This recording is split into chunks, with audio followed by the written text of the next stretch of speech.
Zdravo svima i danas odgovaramo na vaše pitanja. Razlog zašto ne odgovaramo na pitanja i radimo izazove je zato što ima previše izazova.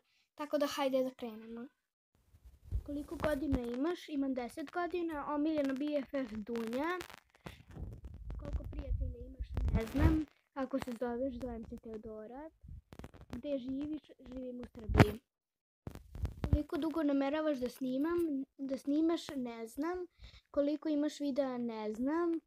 Kako izgledaju tvoje drugarice bez kose? Stavit ću sliku. Koliko dugo planiraš da snimaš? Ne znam. Koliko godina imaš? 10. Da li očekuješ da dođeš do cifre 100.000 suba? Pa što da ne. Gde živiš u Srbiji? Na ova dva pitanja baš i ne mogu da odgovorim.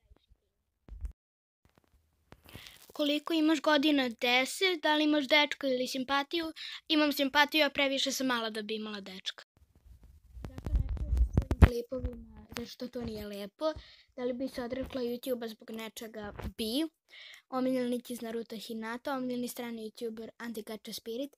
Što misliš o prijateljima i ljudima oko sebe? Svi su super. Negativno i pozitivno mišljenje kod dece? Ne znam. Top 5 balkanskih YouTubera? Ne znam. Koja ti je omiljena boja? Časta i crna.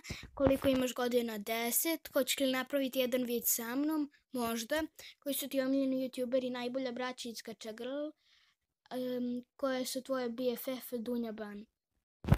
Pišite još pitanja pa da od ovog napravimo serijal da ja odgovaram na vaša pitanja. I pa to je to za ovaj video. Mi se vidimo u sledećem.